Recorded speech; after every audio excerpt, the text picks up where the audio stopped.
Spoštovani gospod dekan, gospod rektor, gospod prefekt, gospod nadškof, slavnostni govornik, profesori in študenti tej in prejšnjih generacij, ostali visoki gostje, dame in gospodje, svečana akademija.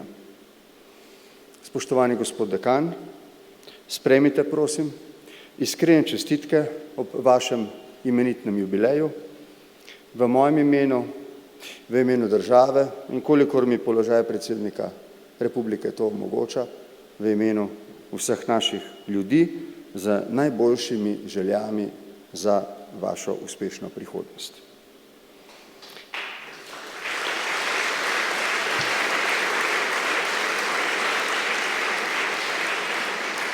Svečana akademija.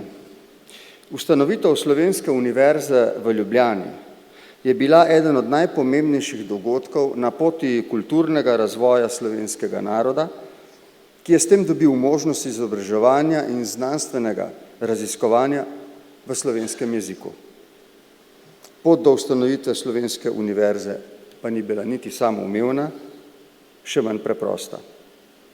Uspešno se je končala po dolgih desetletjih vsenarodnega stremljenja po izobraževanju in uradovanju v slovenskem jeziku za ustanovitvijo leta 1919, ko jo je takrat sestavljalo 5 fakultet, med njimi tudi teološka, med temi 5 je prav teološka imela najdaljše tradicije tukaj na naših slovenskih tleh, domala 300-letne.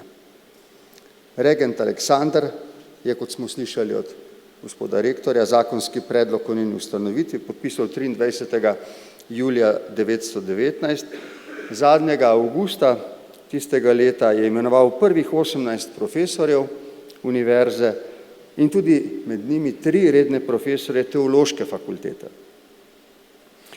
Med njimi bogoslovnega profesorja dr. Aleša Ušeničnika za krščansko filozofijo, bogoslovnega profesorja dr.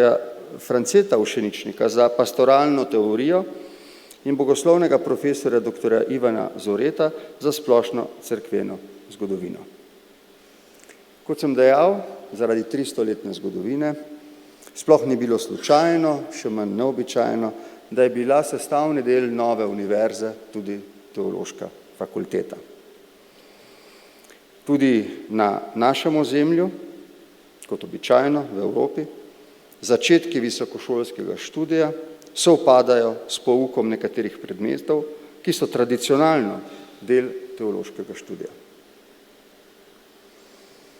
Tako so začeli leta 1619 in leta 1597 poučevati moralno teologijo oziroma kazuistiko v Ljubljani, leta 1704 pa so odprli tudi stolico za logiko in cerkveno pravo.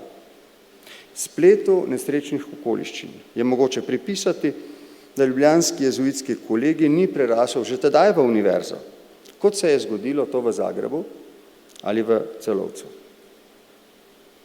V teku jožefinske reforme, ki si je prizadevala visokošolski študij osredotočiti v večjih centrih, je bil teološki študij v Ljubljani leta 1783 ukinjen. Pri zadevanju deželnih stanov in škofa se imamo zahvaliti, da so ga leta 1791 obnovili. Pouk moralne in dogmatične teologije ter cerkvene zgodovine na ljubljanskem liceju je predvidela tudi francoska reforma šolstva, ki jo je leta 1810 razglasil generalni guverner ilirskih provinc, maršal Marmont. Svečana akademija. Ustanovitev teološke fakultete so predvideli tudi načrti za ustanovitev Slovenske univerze. Beograjske oblasti temu sprva niso bile naklonjene. Diplomatskim zmožnostim predsednika vse učiliške komisije, dr. Danila Majarona, ki je uspel v osebnem pogovoru prepričati tedanjega ministra Ljubomira Davidoviča o potrebi ustanovitve teološke fakultete v okviru nove Slovenske univerze, gre naša zahvala za to, da je bila tedaj teološka fakulteta vključena v novo univerzo. Takoj po koncu druge svetovne vojne je minister za prosveto Ferdo Kozak izdal odlok o izključitvi teološke fakultete iz univerze in upokojitvi njenih profesorjev. Zanimivo je, da odloka niso izvršili. Pač pa je leta 1952 Svet za prosveto in kulturo teološki fakulteti odvzel svojstvo javne ustanove. Fakulteta je tako do ponovne vključitve v univerzo leta 1992 delovala kot zasebna bogoslovna šola. Svečana akademija. Danes teologija ni več kraljica znanosti, za kar so jo šteli v srednjem veku. Ostaja pa pomembno področje našega vedenja in snovanja, ki, še posebej, ko gre za raziskovanja, ki niso neposredno vezane na veroizpoved, v mnogočem omogoča razumevanje naše kulture in naše civilizacije. Seveda se znanstveno, pedagoško in vzgojno poslanstvo teološke fakultete skozi čas spreminja, kot se spreminja vse okoli nas.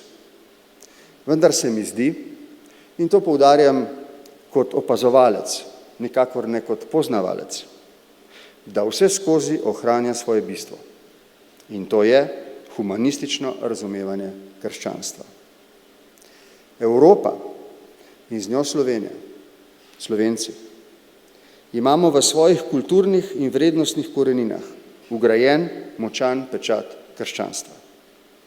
Zato je njegovo razumevanje pomembno za našo sedanjost in je pomembno za našo prihodnost, tako z vidika naših vrednot, kot z vidika naših identitet. 100-letnica Slovenske univerze v Ljubljani je torej pomembna obletnica. Po eni strani nas lahko navdaja s ponosom in hvaležnostjo do številnih redov, učiteljev in študentov, ki so z zavzetostjo in neutrudnim delom ustvarili ustanovo, katere dosežki daleč presegajo naše nacionalne in regionalne okvire.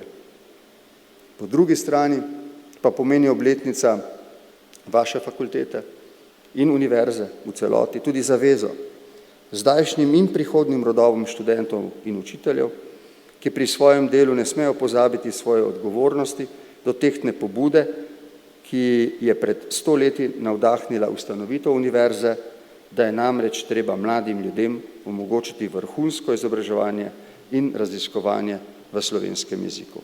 Še 5 dni, spoštovane dame in gospodje, ostaja do obeležitve 100. obletnice ustanovitve Univerze v Ljubljani.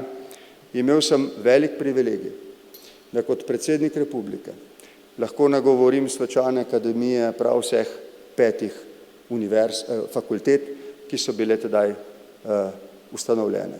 Tudi nocoj danes vaše. In tudi vam, spoštovani gospod dekan, vsem, ki sestavljajo vašo fakulteto, izražam veliko hvaležnost, naš velik ponos in naše najboljše želje za vaše uspešno delo tudi v prihodnje. Hvala lepa.